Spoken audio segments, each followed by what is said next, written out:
As a joke, the millionaire said, "My time cost $100. The poor girl paid, and what he did next changed everything."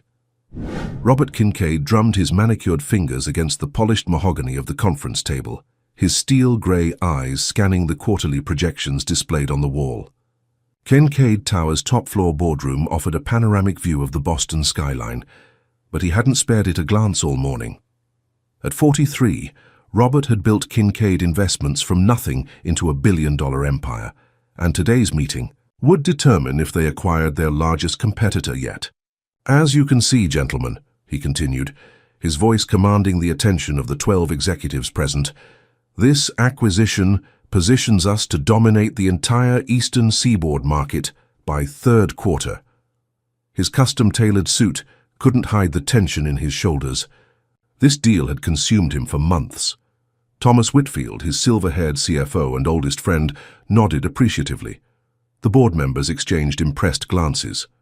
The double doors at the far end of the room remained firmly closed, guarded by Robert's executive assistant, Diane, who had strict instructions. No interruptions, no exceptions. Which is why every head turned in surprise when those doors suddenly burst open. "I'm so sorry, Mr. Kincaid," Diane called, hurrying after a tiny figure who had somehow slipped past her. Robert froze mid-sentence as a small girl, no more than 5 years old, marched determinedly toward the conference table. Her worn denim overalls and scuffed sneakers stood in stark contrast to the room's opulence. Her auburn hair was tied in slightly lopsided pigtails, and her face was set with a determination that stopped Robert's rebuke before it formed. "Young lady," he began instead, his tone softening despite himself, "this is a private meeting. How did you get up here?" The little girl ignored the question. She stood directly across from him, her chin barely reaching the table's edge. Her bright green eyes locked onto his with an intensity that sent an inexplicable chill down his spine. "How much do you make per hour?" she asked, her voice clear and unwavering. A stunned silence fell over the room. Thomas coughed uncomfortably. One of the junior executives failed to suppress a startled laugh. "Excuse me," Robert asked, certain he'd misheard. "How much money do you make in 1 hour?" the girl repeated, more insistent now. Something about her steadfast gaze made Robert play along. "Well, that's complicated," he replied, his lips quirking into an amused smile. "But let's say $100. The amount was absurdly low. He made thousands per hour, but it seemed an appropriate fiction for a child. The girl's face lit up. She reached into her overall pocket and pulled out a small, worn Hello Kitty wallet. With painstaking care, she removed a crumpled $10 bill and placed it on the table. "I've been saving this for 3 months, she explained, pushing the money toward him. "And Mrs. Jenkins next door gave me $90 for helping in her garden all spring." She placed a neat stack of bills beside her 10. "That's $100. I'd like to buy an hour of your time, please." Robert stared at the money, then back at the girl's earnest face, bewildered amusement giving way to curiosity. "And why would you want to do that, young lady?" Her next words hit him like a physical blow. "Because you're my daddy," she said simply, her voice echoing in the suddenly airless room. "And it's Father's Day." Robert's world tilted on its axis. The boardroom, the executives, the acquisition, everything receded into a distant blur. There was only this small girl with her impossible claim and the money she'd saved to buy what most children took for granted. An hour with their father. "What's your name?" he asked, his voice barely audible. "Emily," she replied. "Emily Wilson. My mommy is Sarah Wilson. She used to work for you before I was born." Sarah Wilson. The name crashed through Robert's memory like a wrecking ball. 5, almost 6 years ago. His executive assistant before Diane. The woman who had left so suddenly without explanation. "Mr. Kincaid?" Thomas's concerned voice seemed to come from miles away. "Should we reschedule?" Robert couldn't tear his eyes from Emily's face, from the shape of her nose, the determined set of her jaw, features he saw in his own mirror every morning. "Fine, Sarah Wilson," he managed to say as security finally arrived at the doorway. "Now." Emily never broke eye contact, even as the adults around them scrambled in confusion. "So," she asked, pushing the money closer, "do we have a deal?" Robert sat alone in his office, the boardroom now empty except for Emily, who was carefully examining the collection of deal trophies on his bookshelf. He dismissed the executives with a terse explanation about a family emergency, words that felt foreign on his tongue. Thomas had given him a concerned look before closing the door, leaving Robert to face the impossible situation before him. "You look like the man in Mommy's picture," Emily observed, pointing to his face with a small finger. "She keeps it in her special box." Robert swallowed hard. "Emily, where is your mother now? How did you get here?" The little girl turned to face him, her expression suddenly serious. "Mommy's at the hospital. Mrs. Jenkins was supposed to watch me, but she fell asleep." Emily's voice dropped to a whisper. "I found your building in Mommy's papers. The bus driver helped me because I said I was meeting my daddy." A cold knot formed in Robert's stomach. "The hospital? What's wrong with your mother?" "She's sick a lot," Emily said with the matter-of-fact acceptance children sometimes have about terrible things. "The doctors are trying to make her better today." Robert reached for his phone, but Diane was already at the door. "Mr. Kincaid, I found Sarah Wilson. She's at Massachusetts General Oncology Department. She's been trying to reach Emily. Apparently the neighbor who was watching her had a medical emergency herself." Diane's voice softened. "The hospital says Ms. Wilson is in critical condition." The words hit Robert like a physical blow. Oncology, critical condition. The controlled, compartmentalized world he'd built was crumbling around him with each revelation. "Have my car brought around," he ordered, his voice rougher than intended. Emily was watching him with those piercing green eyes that seemed to see right through him. "Are you going to see Mommy? Can I come too?" She held up the stack of bills. "I still have our deal. 1 hour." Robert looked at the money, the child's. Life savings and whatever she'd earned working in gardens, and felt something crack inside him. He walked over and knelt to her level, gently pushing the money back toward her. "Keep it," he said quietly. "And yes, we're going to see your mother." In the elevator down to the parking garage, Emily slipped her small hand into his. The gesture, simple and trusting, sent a jolt through him more powerful than any business deal ever had. "Mommy says you're very busy," she said. "That's why you never visited." Robert looked down at her, this child who bore his features and called him Daddy, and felt the weight of 5 years of absence crushing down on him. Sarah had never told him. But had he given her reason to believe he would have cared? As his driver opened the car door, Robert felt the distinct sensation that his carefully constructed life was about to change irrevocably. What he didn't expect was the silver-haired man waiting beside his car, expression grim. "Thomas, what are you doing here?" His CFO and oldest friend held up a folder. "There's something you need to know before you see Sarah Wilson, something I should have told you 5 years ago." Emily climbed into the car, unaware of the tension between the two men. "What are you talking about?" Robert demanded. Thomas glanced at Emily, then back to Robert. "I knew about your daughter," he said quietly.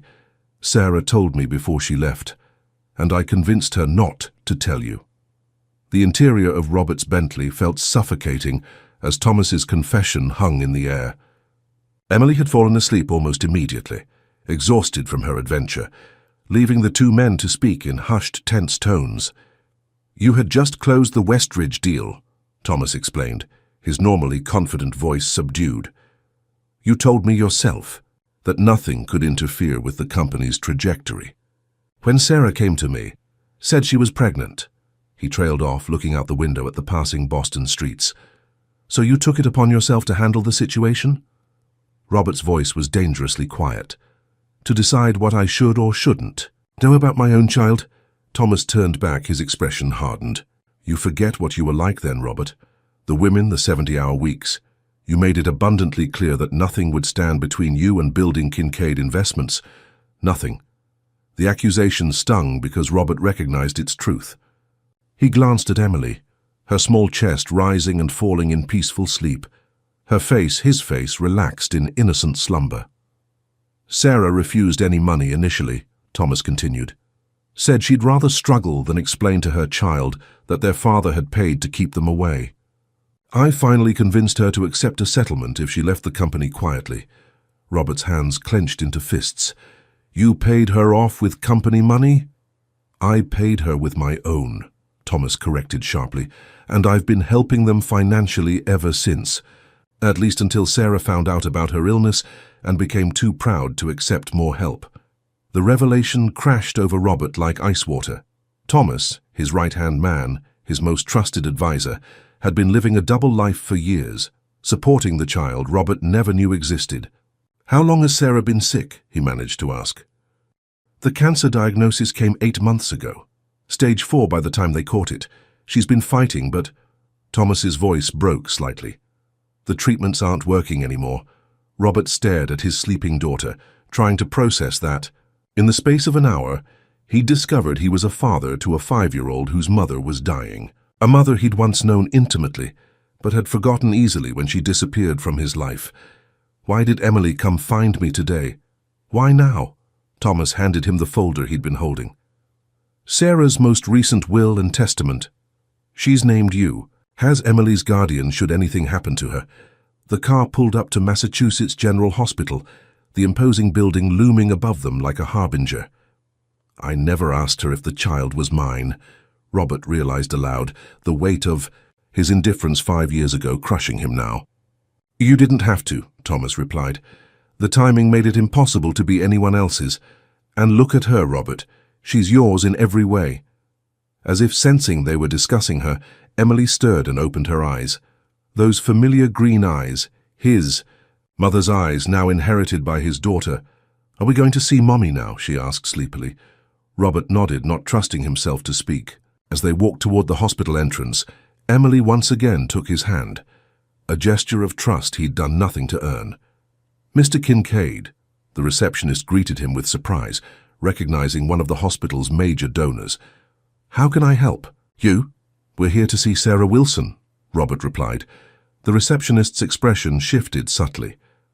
"Let me call the oncology floor," she said, reaching for her phone. While they waited, Emily tugged on Robert's sleeve. "Daddy," she whispered, the word still strange and miraculous to his ears. "If you're too busy, you can leave after our hour is up." "I understand."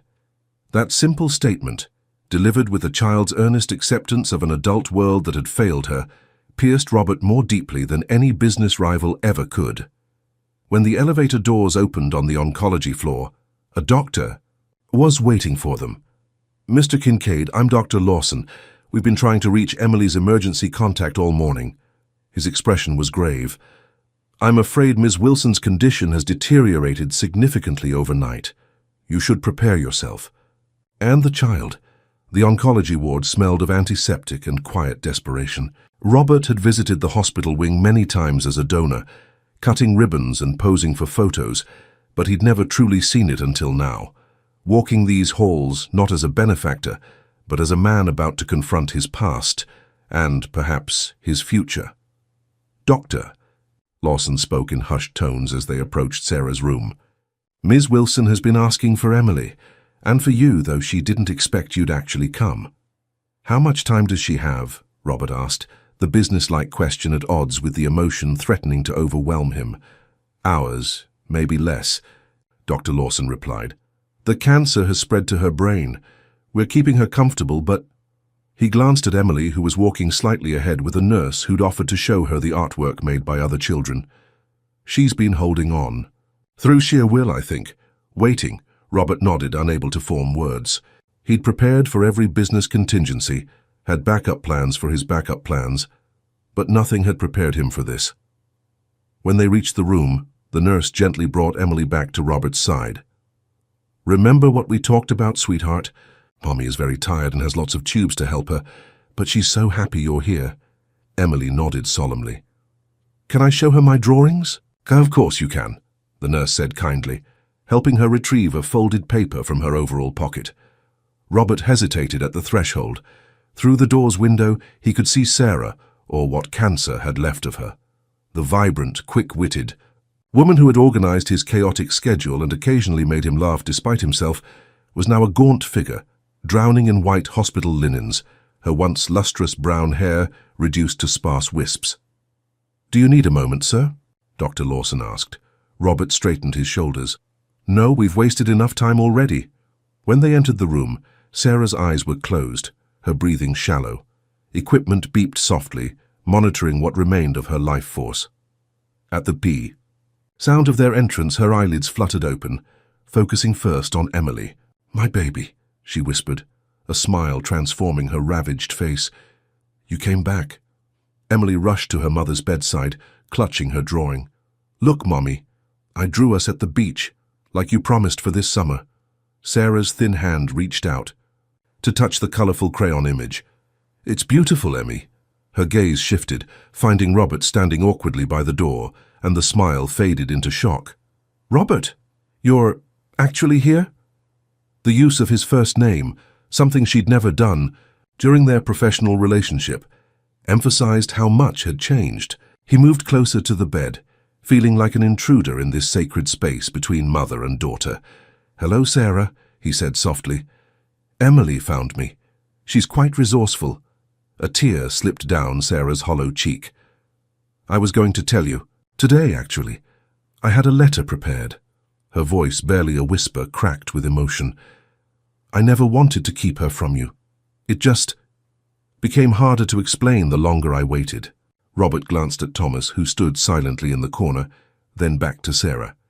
"I understand, and I'm here now." Emily, perceptive despite her young age, looked between them. "Mommy, I bought Daddy for an hour with my savings, and Mrs. Jenkins, Bunny, he's coming to the beach with us when you get better." The innocent statement hung in the air like a fragile soap bubble. Sarah's eyes met Robert's, a lifetime of unspoken words passing between them. "Emmy, sweetheart," Sarah said gently, "can you show the nice nurse your other drawings? Mommy needs to talk to your daddy for a minute." Once Emily had been guided to a small table in the corner of the room, Sarah turned back to Robert, her expression urgent despite her weakness. "I didn't name you in the will to trap you," she whispered. "I just couldn't bear the thought of her in the system. If you don't want her, my sister in Chicago—" "Stop!" Robert interrupted, surprising himself with the firmness in his voice. He pulled a chair close to her bedside and sat, leaning in. "Emily is my daughter. I'll take care of her." Sarah studied his face with the intensity she'd once used when determining if he was actually listening to his scheduled briefings. "You don't know the first thing about raising a child, Robert. Your life isn't set up for it." "Then I'll change my life," he replied simply. A shadow of the old Sarah, sharp, skeptical, flashed in her eyes. "Just like that? The man who cancelled a date with me because acquisition papers came in 15 minutes before we were supposed to leave?" The memory struck him like a physical blow.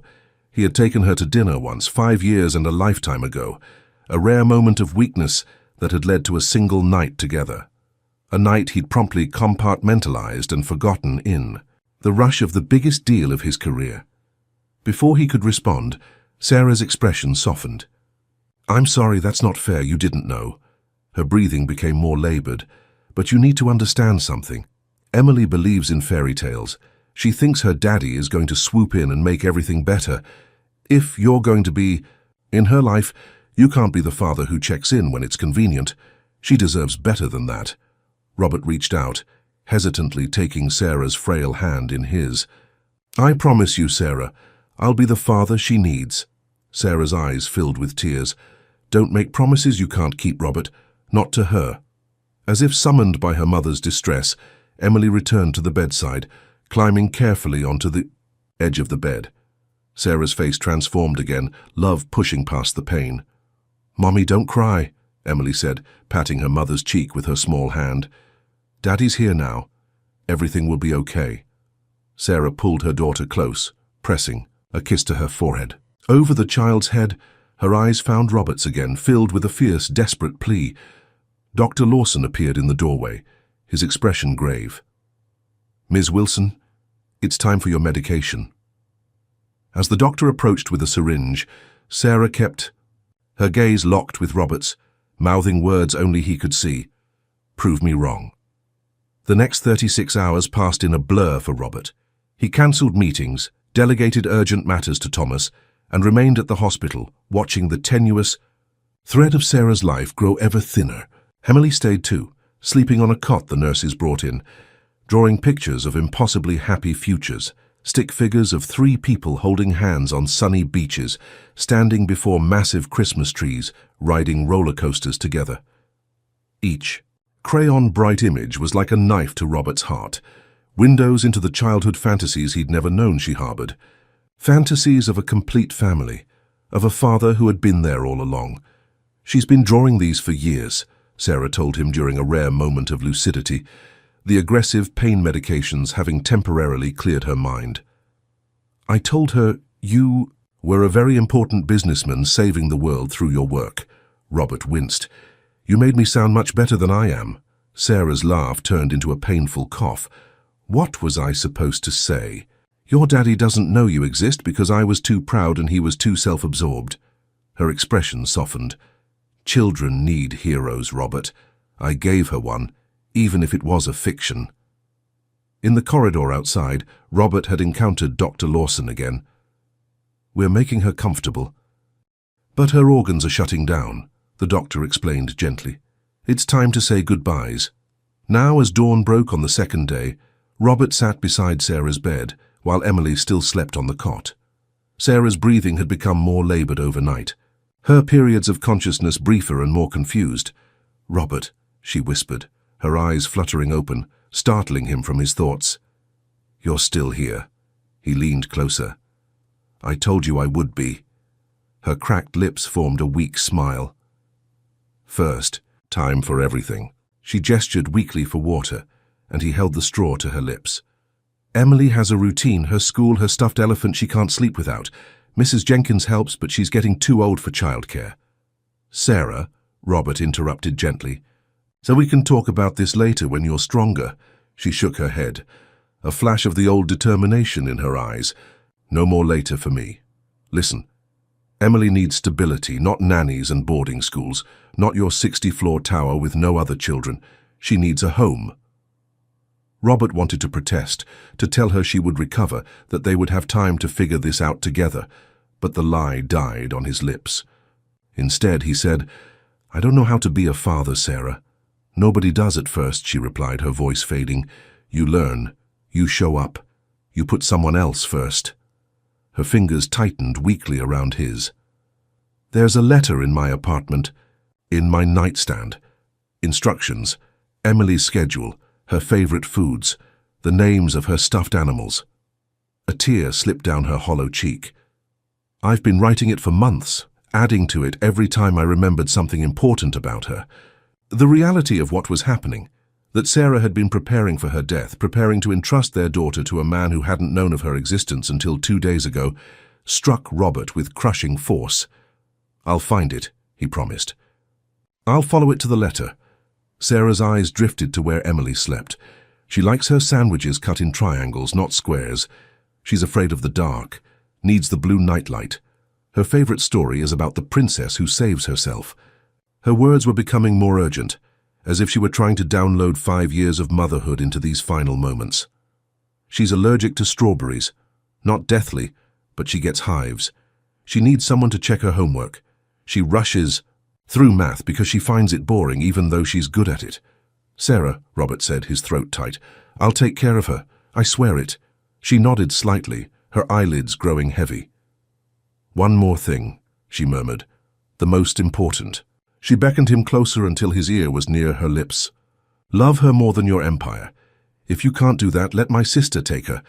Before Robert could respond, Emily stirred on her cot, sitting up and rubbing her eyes. "Mommy? Daddy?" she called sleepily. Sarah's face transformed, love pushing past, the pain one final time. "Come here, my sweet girl." Emily padded over and carefully climbed onto the bed, nestling against her mother's side. Sarah's arm wrapped around her with surprising strength. "Emily," she whispered, "Mommy needs to tell you something very important." Robert started to stand, to give them privacy, but Sarah's gaze held him in place. "Sometimes," Sarah continued, stroking Emily's hair, "people we love have to go away for a while, but that doesn't mean they stop loving us." Emily looked up, her small face solemn. "Is this about heaven?" "Mrs. Jenkins told me about heaven." Sarah nodded, tears flowing freely now. "Yes, baby. Mommy has to go to heaven soon, but I'll always watch over you. And your daddy." Her eyes flicked to Robert. "Your daddy is going to take care of you now." Emily's lower lip trembled. "But you promised we'd go to the beach this summer." "I know, sweetheart." Sarah's voice broke. "Daddy will have to take you for me." Robert felt his own eyes burning as he watched this exchange, this impossible goodbye that no 5-year-old should have to endure. He moved closer, placing his hand on Emily's small shoulder. "We'll go to any beach you want," he promised softly. "And we'll build the biggest sandcastle in your mommy's honor." Emily looked up at him, his eyes swimming with tears. "Pinky promise?" Robert hooked his little finger with hers, the childish gesture feeling strangely solemn. "Pinky promise." Sarah watched this exchange, something like peace settling over her features. "Robert," she whispered, "the photo album in my bedside drawer, make sure she remembers." A nurse appeared in the doorway, her expression gentle but urgent. "Ms. Wilson's stats are dropping. We need to adjust her medication." As the medical team entered, Robert gently lifted Emily from the bed. She struggled against him, reaching for her mother. "No, I want to stay with Mommy." "Emmy," Sarah called, her voice surprisingly strong for a moment. "Be good for your daddy. Remember that Mommy loves you to the moon and back, forever and always." "And I love you to the stars and beyond, forever and ever," Emily replied, their practiced exchange bringing fresh tears to Sarah's eyes. The monitors beside the bed began to beep more insistently. Dr. Lawson entered, taking in the situation with a glance. "Mr. Kincaid," he said quietly, "you might want to take Emily to get some breakfast." Robert understood what wasn't being said. He held Emily closer as she continued to reach for her mother. "We'll be back very soon," he promised, not knowing if it was a lie. Sarah's eyes found his one last time as he carried their daughter from the room. In that gaze was everything unsaid between them: regret, forgiveness, and a final desperate plea to protect the one perfect thing they had created together. As the door closed behind them, Emily buried her face against Robert's neck, her small body shaking with sobs. In that moment, Robert Kincaid, who had negotiated billion-dollar deals without breaking a sweat, felt utterly helpless in the face of his daughter's grief. And somewhere deep inside, past the walls he'd built around his heart, something long dormant began to crack open. The call came 3 hours later. Robert and Emily had been in the hospital cafeteria, Emily picking listlessly at a plate of pancakes shaped like Mickey Mouse, when Robert's phone vibrated. One look at Dr. Lawson's name on the screen told him everything. "I need to take this," he said gently to Emily. "Stay right here where I can see you, okay?" She nodded, pushing the syrup around her plate with a fork. Robert stepped just far enough away to speak privately. "Mr. Kincaid," Dr. Lawson's voice was soft with practiced compassion.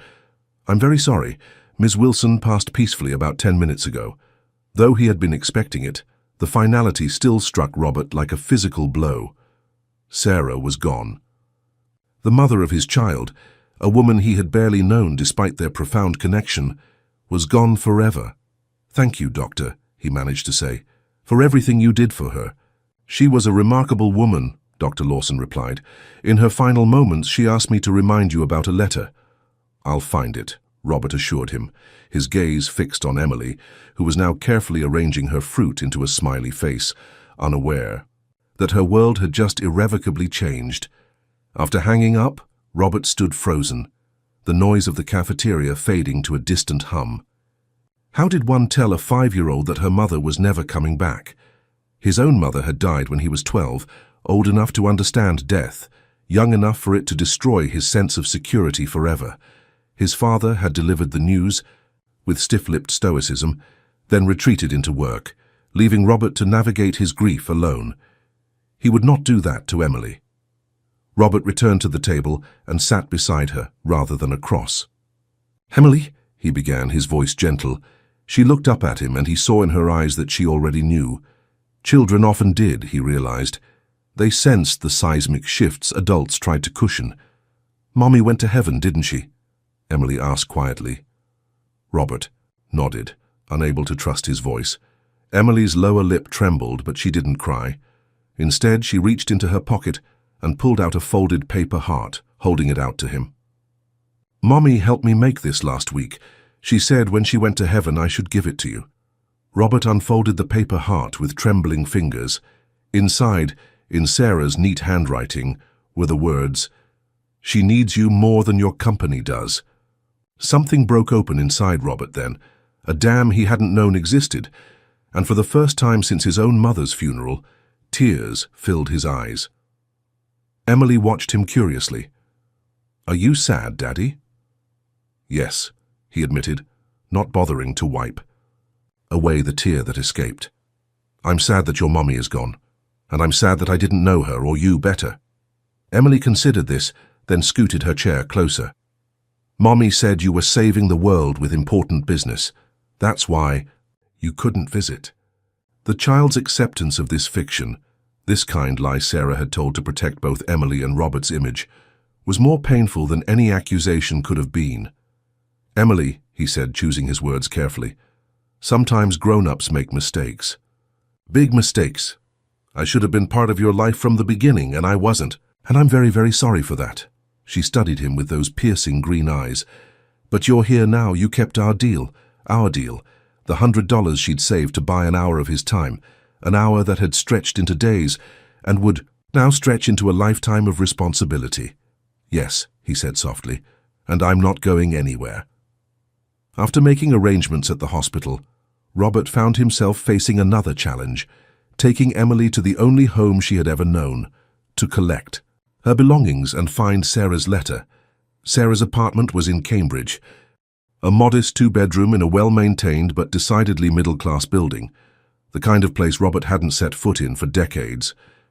Emily led the way up the stairs, fishing a key from a small pocket sewn inside her backpack. "Mommy said I should only use this in emergencies," she explained seriously as she struggled with the lock. "But I think this counts." The apartment was exactly what Robert would have expected from Sarah, practical, orderly, and warm.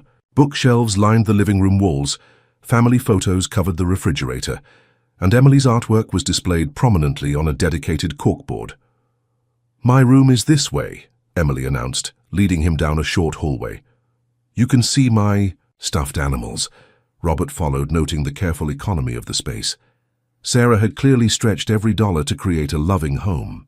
The contrast to his own palatial penthouse was stark and humbling. Emily's room was a splash of color, purple walls adorned with glow-in-the-dark stars, a small bed with a handmade quilt, and shelves crowded with books and toys. A collection of stuffed animals held court on her bed, arranged with obvious care. "This is Ellie," Emily said, picking up a well-loved elephant with one ear slightly more worn than the other. "She helps me sleep." She introduced each stuffed animal with solemn ceremony, and Robert paid close attention, knowing these details mattered. "Emily," he said gently when she'd finished, "I need to look for something in your mother's room. Will you be okay playing here for a few minutes?" She nodded, already settling into what looked like a familiar game with her stuffed companions. Robert made his way to Sarah's bedroom, feeling like an intruder in this private space. Sarah's room was as practical as the rest of the apartment, with one notable exception. The wall above her bed was covered with photos of Emily as a newborn taking her first steps, on her first day of preschool, blowing out birthday candles. A visual chronicle of all the moments Robert had missed. He sat heavily on the edge of her bed, the weight of his absence crashing down on him. 5 years of Emily's life, gone. Moments he would never experience, milestones he would never witness, remembering. His purpose, Robert opened the bedside drawer. Inside he found a thick envelope with his name written on it in Sarah's handwriting, and beside it, a worn leather photo album. The letter was pages long, written in Sarah's neat, efficient script. It began simply, "Robert, if you're reading this, it means I'm gone and you've accepted responsibility for our daughter. First, thank you. Second, I'm sorry I didn't tell you sooner. Pride is a terrible reason to keep a father from his child, but fear is even worse. I was afraid you would either reject her entirely or try to take her from me. Neither seemed bearable." Robert read on, tears blurring his vision as Sarah detailed Emily's routine, her preferences, her fears and joys. The letter was comprehensive, a Mother's attempt to transfer 5 years of intimate knowledge to a father who had been absent. It was also deeply personal, with Sarah's voice coming through clearly. She's stubborn, like both of us. When she sets her mind on something, prepare for battle, but choose those battles wisely. She needs firm boundaries delivered with kindness. She responds to reason, not authority for authority's sake. Page after page of insights, culminating in a section that made Robert's hands shake. I don't know what kind of father you'll be, Robert. The man I knew 5 years ago was brilliant, driven, occasionally kind, but ultimately self-focused. You once told me that nothing would ever come before Kincaid Investments. I hope for Emily's sake that you've changed, or that she can help.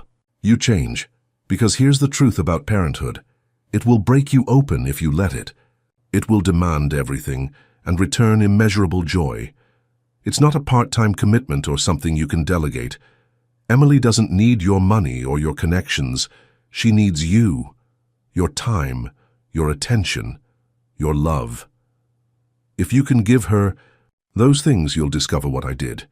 That all the success in the world means nothing compared to the love of this one extraordinary child. She is the best of both of us, Robert. Don't let her grow up believing that business matters more than she does. Don't let her become collateral damage to ambition, the way we both did with our own fathers. The letter ended with a postscript that knocked the breath from Robert's lungs. P.S. Look in the photo album. There's something you should see. Robert set down the letter with shaking hands and reached for the album. The first pages were filled with photos of a pregnant Sarah, her face glowing despite her solitude. Then came Emily's birth, tiny and red-faced in the hospital, but it was the photo on the third page that stopped his heart. Sarah in a hospital bed, exhausted but radiant, holding newborn Emily, and beside the bed stood Thomas, Robert's closest friend and CFO, his expression a complex mixture of joy and sorrow. Thomas had been there for Emily's birth when Robert wasn't even aware of her existence. The realization was like ice water in his veins. He flipped through more pages, seeing Thomas appear in photos throughout Emily's life, at her first birthday party, teaching her to ride a tricycle, reading to her on a park bench, playing the role that should have been Robert's. The final photo was from what appeared to be Christmas morning just months ago. Emily was opening a present, her face alight with joy. Sarah sat nearby, noticeably thinner, her smile strained but genuine. And there was Thomas again, watching Emily with unmistakable affection. On the inside back cover of the album, Sarah had written, "He stepped up when you weren't there. Remember that before you judge either of us too harshly." Robert closed the album, his mind reeling. His oldest friend had kept this secret for years while becoming a surrogate father to Robert's daughter. The betrayal stung sharply, but beneath it lay a more uncomfortable truth. Thomas had done what Robert likely wouldn't have been capable of 5 years ago. "Daddy," Emily's voice came from the doorway. "Are you crying?" Robert looked up to find his daughter watching him. Ellie the elephant clutched to her chest. He didn't bother hiding the tears on his face. "Yes," he admitted. "Sometimes grown-ups cry too." Emily nodded solemnly, then crossed the room and climbed onto the bed beside him. With the innocent wisdom of children, she patted his hand. "Mommy said it's okay to be sad when your heart hurts. My heart hurts too." Robert gently put his arm around her small shoulders. This child who was simultaneously a stranger and the most important person in his world. "Mine too, Emily, but we'll help each other, okay?" She leaned against him, a gesture of trust he hadn't earned but desperately wanted to deserve. "Mommy said you have a really big house. Do you have room for Ellie and all my friends?" She gestured to her collection of stuffed animals. "I have room for all of them," Robert assured her, "and we'll make it feel like home, I promise." Emily considered this, then looked up at him with those searching green eyes. "But who will take care of me when you're saving the world with your business?" The question, so innocent yet so piercing, struck Robert to his core. In one sentence, his 5-year-old daughter had cut to the heart of the challenge before him. How to reconcile the all-consuming ambition that had defined his life with the needs of a child who had just lost her mother. Staring into Emily's trusting face, Robert Kincaid, who had built an empire through calculated risks and strategic sacrifices, made the first truly selfless decision of his adult life. "Emily," he said, his voice steady despite the magnitude of what he was about to promise, "from now on, taking care of you is the most important business I have." The penthouse at Kincaid Tower had always felt like the perfect statement of Robert's success, minimalist, elegant, and utterly impersonal. Now, as he led Emily through the sleek living room, with its panoramic views of Boston Harbor, he saw it through new eyes, cold, unwelcoming, and completely unsuited for a child. "Where are all your things?" Emily asked, clutching Ellie the elephant, as she surveyed the stark white furniture and glass tables. "What do you mean?" Robert asked, setting down her small suitcase filled with clothes and the duffel bag containing her most treasured possessions. "Your pictures and books and toys," she explained as if it were obvious. "Mummy said homes need heart things, not just furniture things." Robert glanced around the space that had featured in architectural magazines, but had never felt like more than a place to sleep between workdays. "I guess I don't have many heart things," Emily nodded solemnly. "We can make some. I'm good at drawing." A lump formed in Robert's throat. 3 days ago, his biggest concern had been a merger valuation. Now he was responsible for this small person who saw the world with such clarity. The first night was a disaster. Despite bringing Emily's familiar bedding and stuffed animals to the guest room, she couldn't sleep in the strange environment. Robert found her sitting by the floor-to-ceiling windows at midnight, tears streaming down her face. "The stars are different here," she whispered when he knelt beside her. "Mommy and I had special stars we said goodnight to." Robert, exhausted from the emotional toll of the past days and facing an early meeting with international investors, felt a flash of frustration. But looking at Emily's tear-streaked face, he remembered Sarah's letter. "She needs you, your time, your attention." So instead of insisting she return to bed, he sat beside her on the floor. "Tell me about your special stars." Emily pointed to the sky, describing the constellation she and Sarah had invented. The elephant, inspired by Ellie. Robert couldn't see it, but he nodded along, letting her talk until her eyelids grew heavy. When she finally drifted off against his shoulder, he carried her to his own bed, where she curled up like a small comma and slept until morning. The following days brought a crash course in parenting that no business school could have prepared him for. The military precision with which Robert ran his company dissolved in the face of a 5-year-old's unpredictable needs. Meals became negotiations, bedtime an elaborate ritual, and the simple act of getting dressed for school a 30-minute production. On the 4th morning, Diane arrived at the penthouse as arranged, armed with a stack of documents requiring Robert's immediate attention before the board meeting. "The Shanghai investors are getting anxious," she reported, eyeing the chaos of the living room, now strewn with toys, drawings, and the remnants of a partially eaten breakfast. "And the Morgan acquisition team has requested a call at noon." Robert nodded distractedly, trying to coax Emily into her shoes while simultaneously reviewing quarterly projections. "I'll be there by 9. Have Thomas prep the Asia team." "No," Emily suddenly declared, throwing her shoe across the room. "I don't want to go to a new school. I want my old school with Miss Patterson and my friends." Diane's eyebrows rose slightly, unused to seeing her boss flustered by anyone, let alone someone who stood 3 feet tall. "Emily," Robert began, his patience fraying, "we talked about this. Your old school is too far from where we live now." "Then let's live where Mommy and I lived." Emily's lower lip trembled dangerously. "I hate it here. There's no place for Ellie's friends, and the bathroom is scary, and everything is white." Robert checked his watch. 8:15. The board would be assembling now, waiting for him to present the Asian expansion strategy he'd been championing for months. Diane cleared her throat. "Mr. Kincaid, the board—" "Tell them I'll be late," Robert interrupted, surprising both Diane and himself, "and reschedule the Morgan call." After Diane left, visibly bewildered, Robert sat on the floor beside his distraught daughter. "Emily, I know everything feels different and scary right now. I feel that way too sometimes." She looked up, surprised. "You do, but you're a grown-up." "Grown-ups get scared too," he admitted, "especially when things change suddenly." Emily considered this, absently stroking Ellie's worn ear. "Mommy said change is like getting a new book. It's confusing at first, but gets better when you learn the story." The simple wisdom caught Robert off guard. "Your mommy was very smart. She said I'm smart like her, but stubborn like you," Emily replied. A ghost of a smile appearing, Robert laughed despite himself. She was right about that. He hesitated, then made an impulsive decision. "What if we don't go to school or work today? Instead, we could make this place feel more like home for you. Maybe find places for Ellie's friends, and add some color." Emily's eyes widened. "You'd miss your important meeting? Mommy said you never miss meetings." The words stung with truth.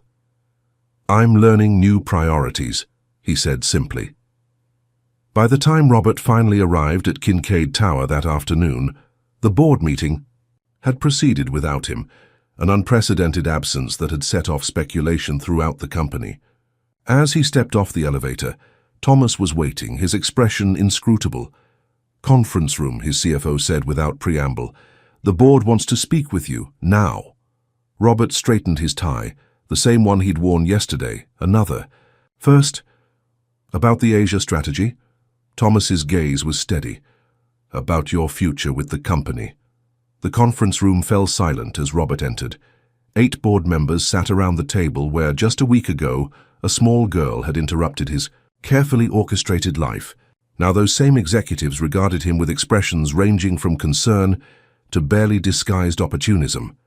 Victor Hargrove, the eldest board member and Robert's occasional mentor, spoke first. "Robert, we've been patient. We understood the emergency nature of the situation. But it's been 5 days, and Kincaid Investments can't operate with an absentee CEO." Robert took his customary seat at the head of the table. "I'm not absent. I've been in contact with all department heads daily." "Contact isn't leadership," countered Janet Meyer, head of the compensation committee. "The Shanghai team is threatening to walk if they don't get FaceTime with you. The Morgan acquisition is stalling. And now we hear you're bringing a child to the office?" Robert stiffened. News traveled fast. He had indeed brought Emily to Kincaid Tower that afternoon, setting her up in his private office with coloring books while he attended this meeting. "My daughter," he corrected, the word still new on his tongue, "needed to be with me today. Her nanny doesn't start until Monday." A ripple of murmurs circled the table. Victor leaned forward. "Robert, no one questions your dedication to this company. You built it from nothing. But this sudden domestic situation requires a solution that doesn't compromise what we've all worked to create." Robert felt a familiar anger rising. "A solution? My domestic situation, as you put it, is my 5-year-old daughter who just lost her mother. She's not a problem to be solved or delegated." "No one is suggesting that," Thomas interjected smoothly from his position at the other end of the table. "But there are practical considerations. Perhaps a leave of absence while you sort out arrangements." The suggestion hung in the air like a gauntlet. A leave of absence would effectively sideline Robert, potentially permanently. In the cutthroat world of investment banking, absence didn't make the heart grow fonder. It created a vacuum others rushed to fill. "That won't be necessary," Robert replied, his voice cooling to the temperature he reserved for hostile negotiations. "I've made arrangements that will allow me to fulfill both my responsibilities here and to my daughter." It was partly a bluff. The nanny he'd hired came highly recommended, but the woman had made it clear during the interview that she was an employee, not a surrogate parent. "Children need their parents present, Mr. Kincaid," she'd said firmly, "especially children experiencing loss." The board meeting ended in an uneasy truce, with Robert promising to be more visibly engaged in the Shanghai deal and to personally call the Morgan team that evening. As the board members filed out, Thomas lingered. "A moment, Robert." When they were alone, Thomas's professional mask slipped. "How is she, Emily?" The genuine concern in his voice reminded Robert of the photos in Sarah's album. Thomas at Emily's birthday parties, Thomas teaching her to ride a bike. "She's struggling," Robert admitted. "Everything is new and strange. She misses Sarah and her home." Thomas nodded. "The penthouse isn't exactly child-friendly. We're working on that." Robert hesitated, then asked the question that had been burning in him since he'd seen those photos. "How long have you been part of her life, Thomas?" His CFO met his gaze steadily. "Since before she was born." I drove Sarah to the hospital when she went into labor. I was there when Emily took her first steps. Each word was like a blow. Yet, you never thought to tell me I had a daughter. I respected Sarah's wishes, Thomas replied. And frankly, I wasn't sure you were ready to be the father Emily deserved. His expression softened. Sarah made me promise that if anything happened to her, I'd make sure Emily was okay. I intend to keep that promise whether you approve or not. Before Robert could respond, his phone rang, Emily's new school. The principal's apologetic voice informed him that there had been an incident during recess, and could he come right away? 20 minutes later, Robert found Emily sitting defiantly in the principal's office, a boy with a tissue held to his bleeding nose seated across from her. She hit me for no reason, the boy protested as his mother fussed over him. That's not true. Emily's eyes flashed with a familiar fire. He said my daddy didn't want me, because if he did, he would have been there before Mommy died. Robert felt the words like a physical blow. He knelt before Emily, gently taking her small hands in his. Emily, we don't hit people, even when they say hurtful things. But he was wrong, she insisted, tears welling in her eyes. You do want me, don't you? The uncertainty in her voice broke something open inside him. Of course I do, he said fiercely. More than anything in the world. The principal, a kind-faced woman named Dr. Collins, suggested they continue the conversation in private. Once the other parent and child had left, she regarded Robert thoughtfully. Mr. Kincaid, Emily is going through an extremely difficult transition. New home, new school, loss of her mother, and a father she's just getting to know. She needs stability and reassurance. Robert nodded, feeling woefully inadequate. I'm doing my best. Dr. Collins smiled sympathetically. I'm sure you are, but children Emily's age need routine and consistent presence. Our parents' night is this Friday. It would be very beneficial for Emily if you could attend. Friday, the day of the critical Shanghai meeting he'd just recommitted to with the board, Robert felt the opposing forces of his life pulling him in different directions. I'll be there, he promised, hoping he could find a way to make it work. But Friday arrived with the predictable collision of commitments. The Shanghai meeting ran long, with complex negotiations that required Robert's direct involvement. By the time he glanced at his watch, parents' night was half over. He called the nanny, who reported that Emily had gotten dressed in her special outfit and had been waiting by the door for the past hour. She's quite upset, Mr. Kincaid, the nanny said quietly. She made you a special card for the occasion. Robert closed his eyes, the weight of his failure crushing down on him. Put her on the phone, please. Emily's small voice was subdued. Hi, Daddy. Emily, sweetheart, I'm so sorry, but this meeting is running much longer than I expected. I'm not going to make it to parents' night. A long silence followed. It's okay, she finally said, in a tone that made it clear it was anything but okay. Mommy sometimes had to work late too. The difference, Robert knew with sickening clarity, was that Sarah had probably missed events only rarely, in true emergencies, not as a matter of routine. I'll make it up to you, he promised. Tomorrow we'll do anything you want, all day. Okay, Emily said again, her voice small and distant. Good night, Daddy. After hanging up, Robert turned back to the conference room, where the Shanghai investors were waiting only to find Thomas blocking his path. Go, his CFO said firmly. What? Go to parents' night. I'll handle the rest of this meeting. Thomas's expression was unyielding. Emily needs you there more than these investors do. We've been working on this deal for months, Robert protested, even as he felt himself wavering. And we'll close it, Thomas assured him. But your daughter only gets one childhood, Robert. Don't miss it. The words echoed those in Sarah's letter. Robert hesitated just a moment longer, then nodded. Thank you, Thomas. He made it to the school with 15 minutes of the event remaining. Just enough time to see Emily's face transform with joy when she spotted him in the doorway, to admire the self-portrait she'd drawn for her classroom display, and to accept the slightly crumpled card she'd made him, with World's Best Daddy written in careful, hopeful letters. It was, Robert realized, as he watched Emily proudly introduce him to her teacher, the first time he'd ever walked away from a business deal. For a personal commitment, The world hadn't ended. The Shanghai investors would still be there tomorrow, and the look on his daughter's face was worth more than any acquisition. 2 weeks into fatherhood, Robert found himself doing something he hadn't done in years, leaving the office at 5:30 p.m. The faces of his employees registered various degrees of shock as he strode through the trading floor with his suit jacket slung over his shoulder, heading home to fulfill a promise to Emily about making homemade pizza. In the elevator, he found himself sharing the ride with Thomas, who raised an eyebrow at the early departure. "The Miller proposal," Thomas began. "Can wait until morning," Robert finished. "The analysts need time to complete their due diligence anyway." Thomas studied him with undisguised curiosity. "You've changed."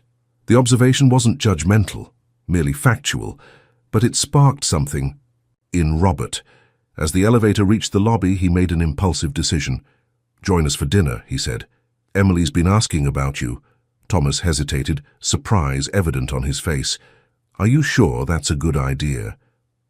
"No," Robert admitted, "but it's necessary. We have things to discuss." The penthouse had undergone a remarkable transformation in the past 2 weeks. Emily's artwork now adorned the once pristine walls. Cushions and throws in bright colors softened the minimalist furniture. Photographs, some from Sarah's apartment, others newly taken, lined the shelves. It looked, Robert realized with some surprise, like a home. Emily's delight at seeing Thomas was both heartwarming and painful for Robert to witness. She threw herself into his arms with the easy affection of a child greeting a beloved uncle, chattering about her new school and the friends she was making. Thomas listened with genuine interest, asking questions that revealed an intimate knowledge of Emily's likes and dislikes, knowledge Robert was still acquiring. During the messy but joyful process of making pizzas, Robert observed the easy rapport between them. Thomas knew exactly how Emily liked her pizza cut, in triangles, not squares, remembered her aversion to green peppers, and naturally fell into what was clearly a familiar routine of silly jokes and shared references. After Emily went to bed, clutching Ellie the elephant and extracting a promise from both men to check for monsters, a task Thomas performed with practiced efficiency, the two former friends sat in Robert's living room, the weight of unspoken words between them. "She adores you," Robert finally said, swirling the scotch in his glass. "More than she does me." Thomas sighed. "That's not a competition, Robert. She's known me her whole life. She's still getting to know you. Because you and Sarah decided I shouldn't be part of her life." The words came out sharper than intended. Thomas set down his glass with deliberate care. "Do you remember what you said to me the day before Sarah told me she was pregnant? We were celebrating the Westridge acquisition. You said, and I quote, 'This company is my only child and nothing will ever compete with it for my attention.'" Robert flinched, the memory surfacing with uncomfortable clarity. "Sarah heard you say that," Thomas continued. "She was bringing in the reports you'd asked for. That's why she never told you about the pregnancy. She believed you would either reject Emily entirely or try to control the situation in a way that suited your schedule, but not a child's needs. She was wrong," Robert protested, but the words lacked conviction. Thomas's gaze was steady. "Was she? Be honest, Robert.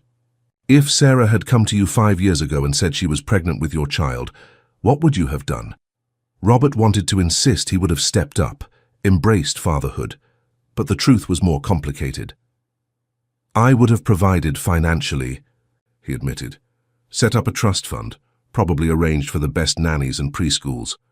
But would you have been present? Would you have changed diapers at 3 a.m., taken time off when she was sick, adjusted your schedule around her needs rather than expecting her life to conform to yours?" The questions hung in the air, uncomfortable in their accuracy. "I'm doing those things now," Robert said quietly. "Yes, you are," Thomas acknowledged, "and I'm genuinely impressed. But it took a tragedy to bring you here. Sarah knew the kind of man you were then. She made the best decision she could for Emily." Robert's anger flared. "It wasn't her decision to make alone. Emily is my daughter too. A biological fact you never would have known if Emily hadn't taken matters into her own hands," Thomas pointed out. "Sarah was dying, Robert. She had plenty of time to tell you, and she chose not to. That should tell you something." The brutal truth landed like a slap. Sarah had only named Robert as Emily's guardian because she had no better option, not because she believed he would be a good father. "Why you?" Robert asked, the question that had been burning inside him. "Why were you the one who was there? For all those moments I missed?"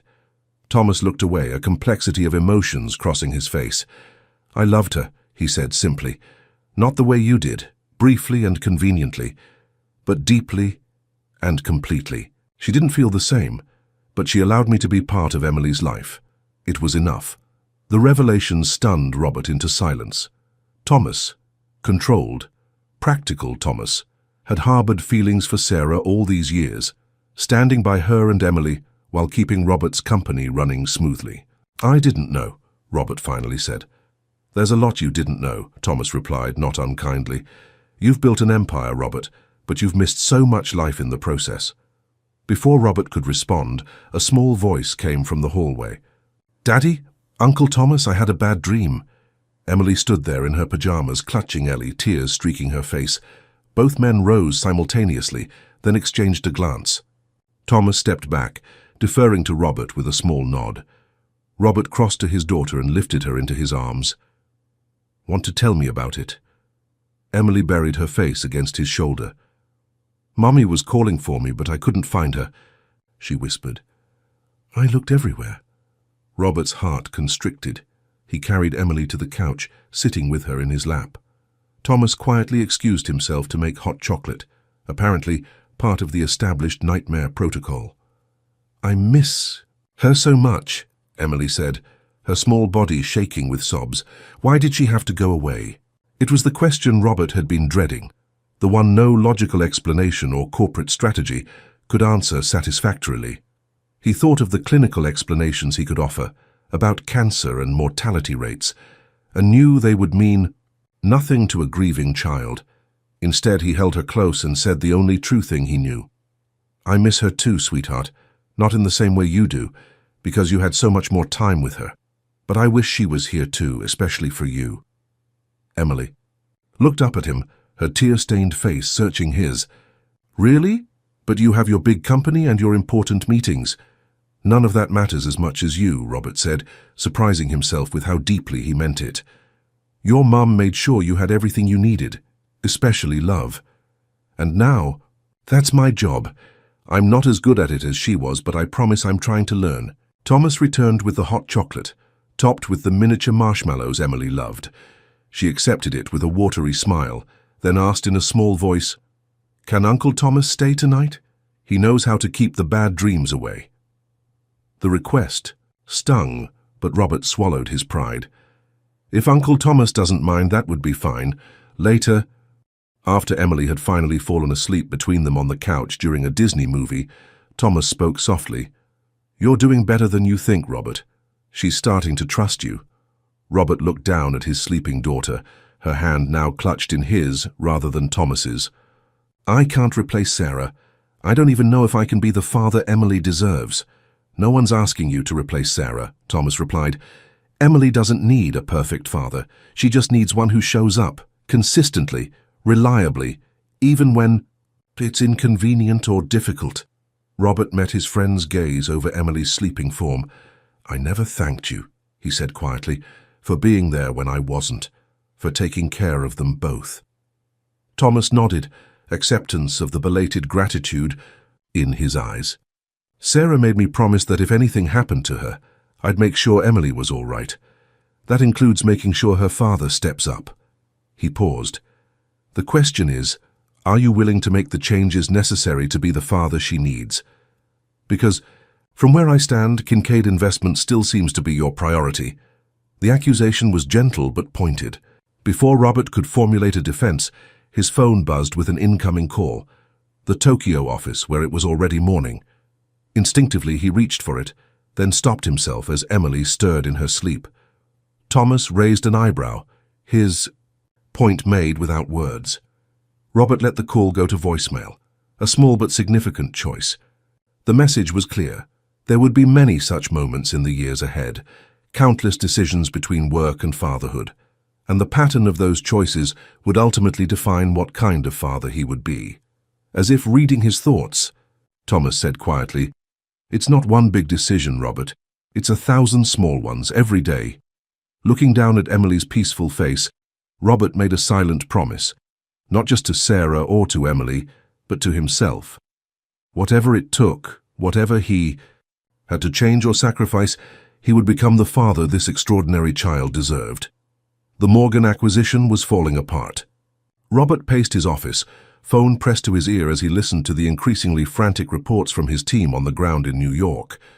6 months of work, millions in preparation, and a deal that would cement Kincaid Investments' position as an industry leader, all potentially lost because the Morgan family was having last-minute doubts. They're insisting on meeting with you personally, his lead negotiator explained. Today. They say if you can't make the time for this meeting, you're not serious about the partnership. Robert glanced at his watch. 2:15 p.m. Emily's school let. Out at 3. And he had promised to take her to the Children's Museum afterward, a trip postponed twice already due to work emergencies. Tell them I can do a video call at 4, he offered. They've explicitly rejected that option. It's in person or nothing, and their jet is waiting to leave for the Bahamas at 7 tonight. The negotiator's frustration was palpable. Robert, this is a $5 billion deal. Surely you can reschedule one afternoon with your daughter. The highway. Old Robert would have already been in a car to the airport. Family obligations were precisely the sort of personal matters he'd always insisted should be subordinated to business opportunities of this magnitude. Let me make some calls, he said finally. I'll get back to you in 15 minutes. His first call was to Thomas, who was in Chicago overseeing another project. The Morgans are forcing my hand, Robert explained after outlining the situation. If I don't get to New York today, we lose the deal. Thomas was silent for a moment. And if you break another promise to Emily, what do you lose there? The question hung between them unanswerable. That's not fair, Robert protested. This is a once-in-a-lifetime opportunity. $5 billion, Thomas. And Emily is a once-in-a-lifetime child who's already lost one parent, Thomas replied, evenly. Look, I can't tell you what to do, but remember what we discussed about patterns of choices. After hanging up, Robert made one more call, to Janet Chen, his VP of Strategy and the most capable executive on his team aside from Thomas. Janet, how quickly can you get to New York? 2 hours later, Robert sat cross-legged on the floor of the Children's Museum, helping Emily construct an elaborate contraption in the engineering exhibit. His phone buzzed constantly in his pocket, updates from Janet, questions from the legal team, messages from board members who'd heard rumors about his absence from the Morgan meeting. He ignored them all. Daddy, look, Emily exclaimed as their marbles successfully navigated the twisting path they'd built together. Her face glowed with accomplishment and simple joy, an expression he was seeing more frequently as the weeks passed. Great job, Engineer Wilson, he replied, using the nickname that delighted her. Should we make it even more challenging, she nodded enthusiastically, already reaching for additional pieces. Robert felt his phone buzz again, a distinctive pattern indicating a call rather than a message. Janet, most likely, with news about the meeting. His fingers twitched toward his pocket, the instinct to answer ingrained by decades of putting business first.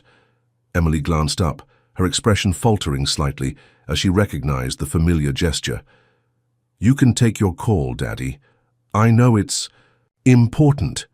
The resignation in her voice, the practiced acceptance of coming second, hit Robert like a physical blow. How many times in her short life had she heard those words from Sarah? How quickly had she learned that important meant more important than you? Robert deliberately moved his hand away from his phone. Not as important as this, he said firmly. Not as important as you. The smile that bloomed across Emily's face was worth more than any acquisition. Later that evening, after Emily had fallen asleep surrounded by the drawings she'd made at the museum, Robert finally checked his messages. 27 missed calls, 42 texts, and 16 emails, all expressing various degrees of panic, outrage, or confusion about his absence from the Morgan meeting. The last message was from Janet, sent just 30 minutes earlier. Deal signed. Morgans responded well to your family emergency explanation and my presentation. They said any man who puts his daughter before a $5 billion deal has priorities they respect. Celebrations tomorrow? P.S. You owe me a very expensive dinner. Robert stared at the message, a complex tangle of emotions washing over him. Relief that the deal hadn't been lost, pride in Janet's capabilities, but mostly a profound sense that he had passed a test he hadn't known he was taking. He moved quietly to Emily's bedroom doorway, watching her sleep, peacefully clutching Ellie the elephant. For the first time in his adult life, Robert had chosen something over business, and somehow, miraculously, both had worked out. But even if the deal had fallen through, he realized with startling clarity he would make the same choice again. The thought should have terrified him. Instead, it felt like freedom. His phone buzzed again. Thomas. I heard the news, his CFO said when Robert answered. Janet pulled off a miracle. She did, Robert agreed, and I think I just figured something out. What's that? Robert leaned against the doorframe, still watching Emily sleep. I've been approaching this all wrong. I've been trying to figure out how to fit Emily into my life, my schedule, my priorities, my world. But that's backward. I need to rebuild my life around her. Thomas was quiet for a moment. That's a significant shift for someone who has defined himself by his company for 20 years. It is, Robert acknowledged, which is why I need your help with something important, something that's going to shake up a lot of people, including the board. I'm listening, Thomas said. Robert outlined his plan, radical, unorthodox, but suddenly crystal clear in his mind. When he finished, Thomas let out a low whistle. You're serious about this? Completely, Robert confirmed. Emily deserves a father who's present, not just financially but emotionally and physically. And I'm starting to think Kincaid Investments might actually be stronger for the changes I'm proposing. The board will fight you on this, Thomas warned. Victor, especially. Let them, Robert replied, with the confidence that had built his empire. I've never backed down from a fight worth having. As he ended the call, Robert felt a strange sense of peace settling over him. For years he had measured his worth by the growth of his company, the size of his deals, the influence he wielded in boardrooms. Now standing in the doorway watching his daughter sleep, he understood with perfect clarity that he had been using the wrong metrics all along. Success wasn't measured in billions of dollars or acquisitions completed. It was measured in promises kept, trust earned, and love given freely without expectation of return. Tomorrow would bring the challenge of convincing his board, his employees, and his investors that the changes he envisioned would strengthen rather than weaken the company he'd built. But tonight, watching Emily's peaceful breathing, Robert Kincaid, once defined solely by his ambition, recognized that he had already received the most valuable acquisition of his life, and he would do whatever it took to be worthy of her. The board meeting was set for 9 a.m. By 8:15, Robert had already dropped Emily at school, attending the morning assembly where she was receiving a certificate for her science project, a commitment he wouldn't have made, let alone kept, 2 months ago. Good luck with your big meeting, Daddy, she'd said, giving him an extra tight hug before running to join her friends. Remember, you're the boss. Her simple confidence bolstered him as he strode into Kincaid Tower, nodding to employees who still did double takes at his now regular arrivals at 8:30 rather than 6 a.m. and his departures at reasonable hours. The whispered speculations about his personal situation had evolved from crisis management theories to genuine curiosity about the changes in the once-driven CEO. Thomas was waiting in Robert's office, reviewing the presentation they'd prepared. Janet's on board, he reported. Simmons and Lopez too. That gives us 4 executive votes, including yours. We still need to convince at least 3 board members. Robert straightened his tie, one Emily had selected for him that morning, declaring, "It lucky because it matched his eyes." Victor's a definite no. Probably Peterson and Whitaker too, the old guard. We need Freeman, Thompson, and either Goldstein or Meyer. Meyer's your best bet, Thomas advised. She has grandchildren. She'll understand the motivation, if not the method. At precisely 9 a.m., Robert took his place at the head of the conference table, facing the assembled board members and his executive team. The familiar surge of adrenaline he'd always felt before major presentations was tempered now by a sense of purpose that transcended mere business strategy. "Ladies and gentlemen," he began, "thank you for convening on short notice. What I'm about to propose represents a significant departure from how Kincaid Investments has operated for the past 20 years. It will require adjustments, flexibility, and a willingness to challenge conventional wisdom about corporate leadership." He paused, letting the gravity of his words sink in. Victor Hargrove's expression had already darkened to thundercloud proportions. "For 2 decades, I have operated under the belief that success required singular focus and personal sacrifice. I built this company by putting everything else, including family, second. I demanded the same commitment from all of you, and you delivered, creating one of the most successful investment firms in the country." Nods around the table, a sense of pride in their collective accomplishment. "But I've come to recognize that this model is fundamentally flawed and ultimately unsustainable.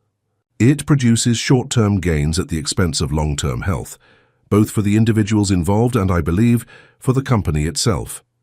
Victor could contain himself no longer. "Robert, if this is about your newfound parental responsibilities, perhaps we should discuss this privately, rather than hijacking a board meeting." Robert met his mentor's gaze steadily. "This isn't just about my daughter, Victor, though she has certainly catalyzed my thinking. This is about creating a more robust, sustainable company that values its people as whole human beings rather than interchangeable assets." He clicked to the first slide of his presentation. The Kincaid reorganization, building a company that works for families.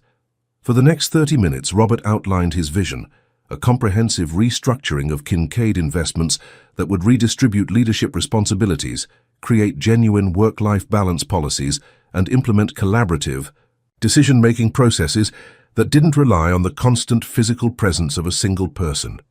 "I'm proposing to step back from day-to-day operations," he explained, coming to the most controversial aspect of his plan. "I'll remain CEO and retain strategic oversight, but Thomas will assume the role of Chief Operating Officer with expanded authority over daily functions. Janet Chen will be promoted to Executive Vice President, focusing on our growth markets." The room erupted in overlapping objections, with Victor's voice rising above the others. "This is corporate suicide. Our clients invest with us because of your personal involvement, Robert. The Kincaid in Kincaid Investments isn't just a name. It's a promise that you are personally overseeing their investments." Robert let the protests continue for a moment before raising his hand. "I understand your concerns. They're valid, and I've considered them carefully. But I believe we have an opportunity to pioneer a new model of corporate leadership, one that distributes responsibility more effectively, reduces burnout, and actually improves decision-making by incorporating diverse perspectives." Janet Chen, sleek and composed as always, spoke up. "The Morgan acquisition demonstrated that our team is fully capable of executing at the highest level, even without Robert's physical presence. In fact, I would argue that being forced to proceed without him strengthened our presentation and our negotiating position." Thomas nodded in agreement. "We've been operating in an unsustainable manner for years. 60-hour weeks, cancelled vacations, missed family milestones. These aren't badges of honor. They're symptoms of a dysfunctional system that ultimately leads to turnover, reduced creativity, and diminished long-term performance." Janet Meyer, the compensation committee head, whom Robert had hoped to sway, studied him thoughtfully. "This is quite a philosophical shift, Robert. What prompted it beyond your new parental status?" Robert considered the question, aware that his answer could determine the outcome of this battle. 2 months ago, a 5-year-old girl walked into this very room and asked to buy an hour of my time for $100, her entire savings. She valued that hour more than anything else she could have purchased. He paused, remembering Emily's determined face. "Since then, I've been forced to confront some uncomfortable truths about how I've spent the past 20 years and what true value actually means." He clicked to the next slide, showing performance metrics. "But this isn't just philosophical. Look at our numbers since implementing some of these changes as a test case within my immediate team. Productivity is up. creative solutions have increased. The Morgan deal closed at better terms than our original projections. We're seeing tangible benefits from a more balanced approach. For the next hour, the debate raged, passionate, occasionally heated, but substantive. Robert answered each objection with data, examples, and the quiet confidence that had built his company in the first place. Gradually, he could see the tide turning. Not everyone was convinced, but enough heads were nodding to give him hope. Finally, Victor Hargrove leaned forward, his expression grave. "Robert, I've known you since you were a hungry young man with big dreams and a chip on your shoulder. I backed you when others thought you were too young, too aggressive, too unconventional. And I can't support this. It's a mistake. One that will cost this company dearly." The room fell silent, the weight of the senior board members' opposition hanging heavy in the air. "I respect your position, Victor," Robert replied evenly, "and I'm grateful for your mentorship over the years. But on this, we'll have to disagree. The question before us isn't whether Kincaid Investments will change. It's whether we'll lead that change or be forced into it when our best people burn out or leave for more balanced opportunities." Janet Meyer cleared her throat. "I'd like to propose a compromise, a 6-month trial period for these changes, with monthly board reviews and clear performance metrics. If the results don't meet agreed-upon benchmarks, we revert to the original structure." Heads nodded around the table. It was a reasonable middle ground, face-saving for all parties. "I can support that," Robert agreed. Victor scowled, but grudgingly nodded. 6 months, but I want weekly updates, not monthly." "Done," Robert said, extending his hand. After a moment's hesitation, Victor shook it, the gesture acknowledging that while the battle might be lost, the war wasn't over. As the meeting adjourned, Thomas fell into step beside Robert. "That went better than expected." "Meyer's compromise was brilliant," Robert acknowledged. "Gives everyone room to adjust without feeling cornered." "Speaking of adjustments," Thomas said, checking his watch, "if we're implementing this new balanced approach, shouldn't you be leaving soon?" "It's nearly 3. Robert smiled, the reminder bringing a lightness he was still getting used to. "Emily's school play is at 4, first-grade production of The Hungry Caterpillar. She's playing the butterfly." "Wouldn't miss it," Thomas replied, with a grin. "Janet and I are coming too, if that's all right." Emily invited the whole executive team. The thought of his top executives attending a children's play would have seemed absurd to Robert 3 months ago. Now it felt like the most natural thing in the world. As he left Kincaid Tower that afternoon, his assistant handed him a small package that had been delivered earlier. Inside was a framed photo of Emily from her school picture day, her smile, radiant and genuine. She had written across the bottom in her careful first-grade handwriting, "For Daddy's desk, so you don't miss me too much at work." Robert placed the frame prominently on his desk, where it would be the first thing he saw each morning. A reminder of what truly mattered, of the legacy that couldn't be measured in dollars or deals. His phone buzzed with a message from the school. "Butterfly wings malfunction. Need glue and glitter emergency." Robert Kincaid, who once would have delegated such a trivial request to an assistant, grabbed his keys and headed for the elevator with a smile. There were crises in the corporate world, and then there were actual emergencies, like a 6-year-old butterfly with broken wings, and he was finally learning the difference. 1 year to the day since Emily had marched into his boardroom, Robert stood in the same space, now transformed. The cold minimalist design had given way to warmer tones, and photographs, mostly of Emily, adorned his once pristine walls. The corporate restructuring had not only survived its 6-month trial, but had become a case study in progressive leadership. Profits were up, employee retention had improved dramatically, and Kincaid Investments had been featured in the Wall Street Journal as a pioneer in work-life balance policies. Even Victor had grudgingly admitted the changes were working, though he still grumbled about coddling millennials. But today wasn't about business. Today was Father's Day. "Ready, Daddy?" Emily called, poking her head into his office. At 6, she had grown taller, her confidence blossoming under the steady love she now received. Gone was the hesitant child who'd once offered her savings to buy an hour of his time. "Ready," Robert confirmed, logging out of his computer. "Where's Uncle Thomas?" Waiting at the elevator with the picnic basket, the boardroom table had been pushed against the wall, making space for what had become a tradition, their Father's Day picnic overlooking the Boston skyline. It had been Emily's idea, to celebrate where their journey together had begun. As they spread the checkered blanket on the floor, Robert marveled at how completely his life had changed in just 12 months. His schedule now revolved around school events and bedtime stories as much as board meetings. He knew Emily's friends, her favorite foods, her fears and dreams. Thomas arrived with Janet Chen, now both godparents to Emily by Robert's formal request, a recognition of the family they had all become. "Special delivery," Thomas announced, presenting Emily with a small gift box. Inside was a silver frame containing the wrinkled $100 bill Emily had offered Robert that first day, preserved behind glass. Engraved along the bottom were the words, "The best investment ever made." Emily beamed, then turned serious. As she handed Robert her own gift, a handmade card with a child's drawing of two figures holding hands. "Open it, Daddy," she urged. Inside, in careful handwriting, "To the world's best daddy. Thank you for keeping your promise to Mommy." Robert felt his throat tighten. "What promise is that, sweetheart?" Emily's eyes, so like his own, met his directly. "To love me more than your empire. Mommy told me in a dream that you did it. You chose me." The room fell silent. Robert had never shared Sarah's final words with Emily. "When did you have this dream?" he asked softly. "Last night. Mommy said to tell you she was wrong." "That you proved her wrong just like she asked you to." Emily tilted her head. "What did she mean, Daddy?" Robert gathered his daughter into his arms, memories of Sarah's hospital room washing over him. Her final challenge? Prove me wrong. And he had. "It means," he explained, his voice thick with emotion, "that people can change when they love someone enough.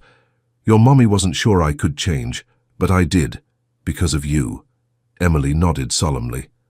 "Mommy also said to tell you thank you for the beach."